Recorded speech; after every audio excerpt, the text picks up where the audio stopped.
Yo guys, it's CFB. Welcome back to a brand new video. Welcome back to the channel. Today, yes, we are back with another match preview for the last Club World Cup group stage game until we move hopefully onto the round of 16s. I say hopefully.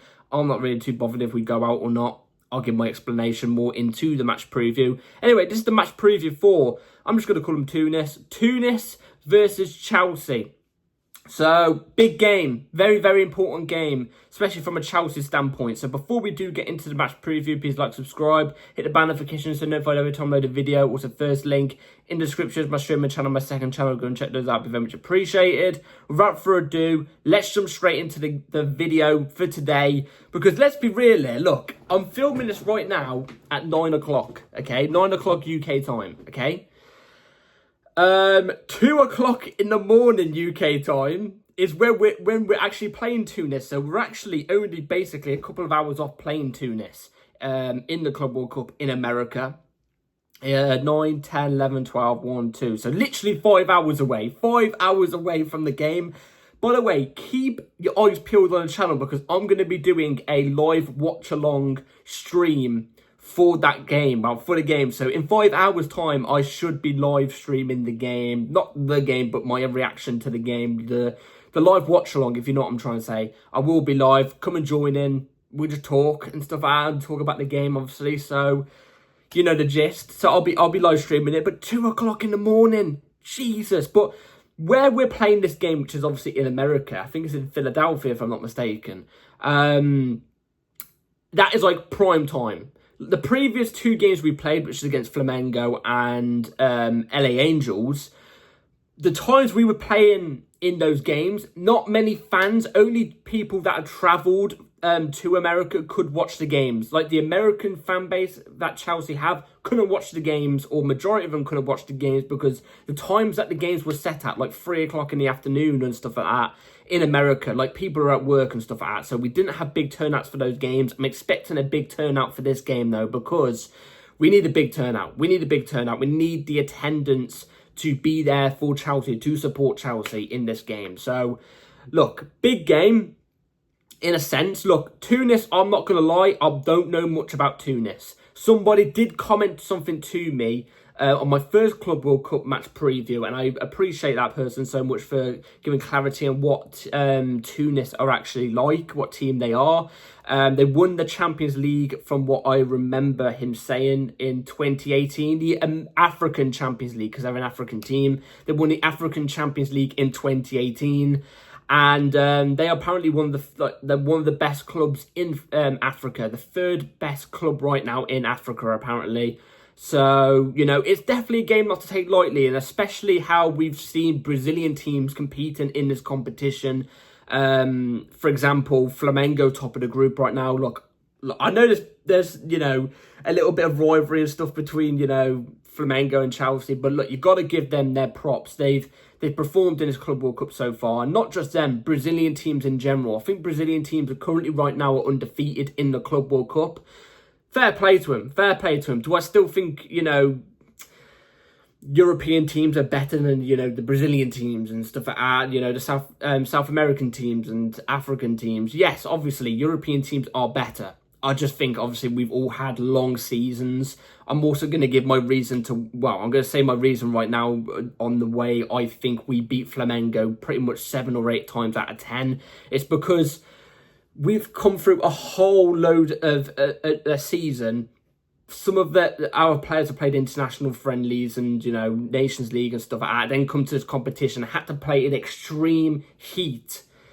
And, of course, some teams who haven't had to go through all that are going to be more in condition to play. So, look, that's my reason for why I don't think the European teams are doing that well. Do I think a European team will win it? I still think a European team will probably win the Club World Cup.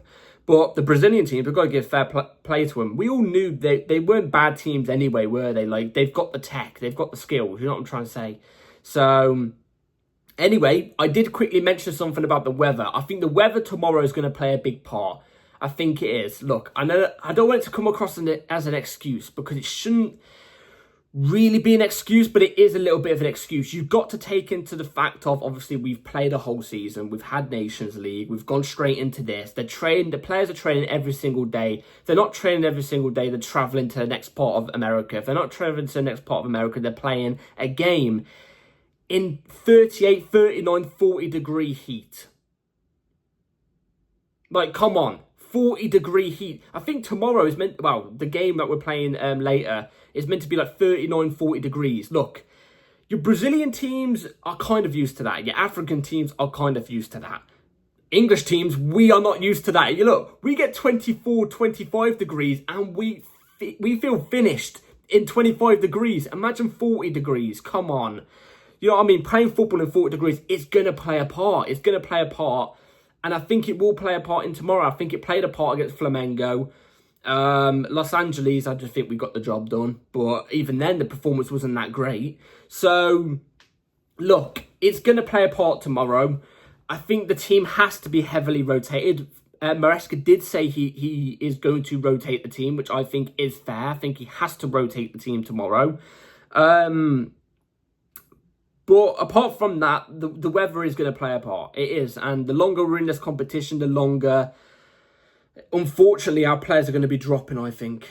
And look, that's why I'm all for us going out tomorrow. If we went out tomorrow, would I kick up a fuss and cry about it? No, I wouldn't. Because at least we'll be fully ready then for the Premier League. You know what I'm trying to say? And we don't have to deal with players constantly playing in this heat. You know what I'm trying to say? Risking injuries all the time. So...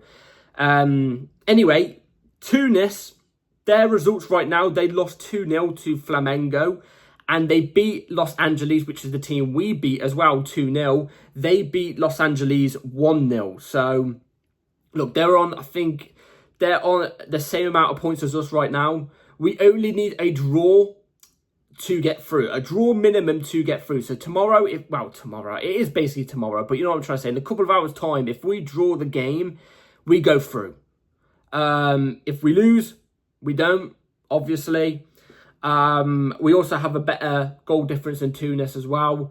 If we win, then even better, I guess. But, like, we can't go into this game underestimating them. If we really want to win this competition and we actually do want to go for it, we can't underestimate these lot. So, I'm expecting a way better performance than what we did against Flamengo, because the game against Flamengo was shocking. Absolutely shocking. You saw my reaction outside. I couldn't even film it inside. It was too hot. But you saw my reaction outside. I was not happy. I was not. And that bloody bird that kept flying around, honestly. He came back today. I'm telling you this. I saw him fly across my head earlier today. Bloody damn bird. But anyway, I've not really got much else to really speak about this game, about the preview for this game. We are going to jump straight into the lineup, but this is going to be a different type of lineup today. And I'm not talking about changes to the lineup. I'm talking about, you know how I usually do a lineup video. You know, I cut the video, put my chair over here, then I put the graphic of the lineup. I haven't got the graphic today because the app that I used didn't work. So I'm just going to tell you my lineup that I want to go with tomorrow, straight off the cuff. So... I'm pretty sure this video won't be edited because I've got really nothing else to edit. Anyway, I have got the team up because I wrote it down on my notes on what I want the team to look like. So, let's start it off with, I'm going to go with Robert Sanchez in goal. We know Robert Sanchez is going to start. For me, I would give Jorgensen a try, but let's be real. We know it's going to be Robert Sanchez, so Robert Sanchez is going to be starting in goal. Gusto, I'm going to be playing at left back. The reason why, let me name the back line. I'll tell you the reason why I've gone for it. So, Gusto left back, Achiampong right back, Achiampong going into a right centre back, Gusto inverting into midfield. So I'm resting Reece James. I'm not risking Reece James getting an injury, not in this heat. I'm not risking it, full stop. So I'd go good, and Cucurella is going to be playing loads of games, and he's already played loads of games. Give him a rest. Gusto at left back, inverted into midfield. Achiampong right back into right centre back. I think Achiampong should be fine with the other two that are covering for him at centre back, which is Tosin and Chalobah. Them two in the middle should compensate just in case Achiampong makes a mistake, which I don't think he will make a mistake anyway. So I'm going to go with that as a back line for tomorrow. The two centre mids, the two double pivots I'm going to go with is Santos and Enzo. But if you told me it's Santos and Asugo, I ain't going to complain.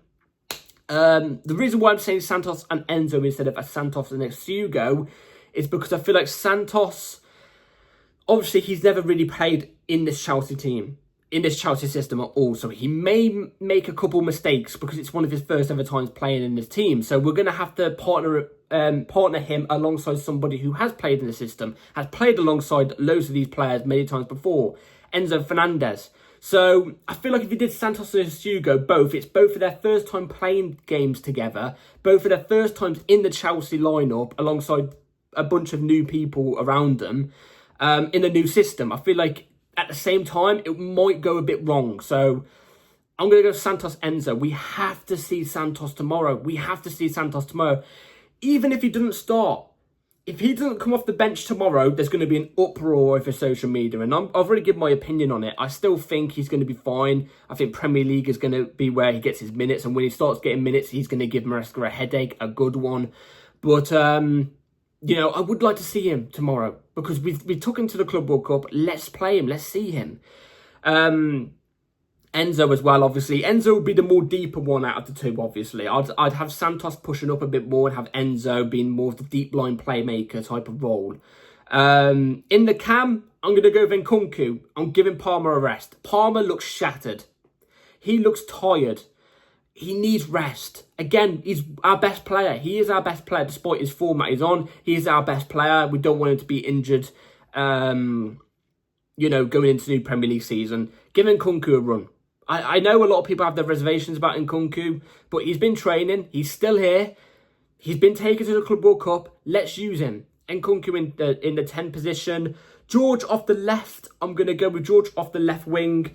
Give him some minutes. Give him some minutes. Again, Neto's been playing constantly, and he's put in good performances actually in the Club World Cup too. Been one of our better players, but he can't play another one. 3 on the trot, no. George off the left. Madueke off the right. Madueke has been in poor form. Didn't start the last game though. Came off the bench more towards the end. So he should be okay to play this game off the right. And then striker, I'm not going to go with Liam Delap. Obviously, Jackson is not injured, sorry. He's banned. He's banned for 2 games. This game, and if we do make it to the round of 16, the next game.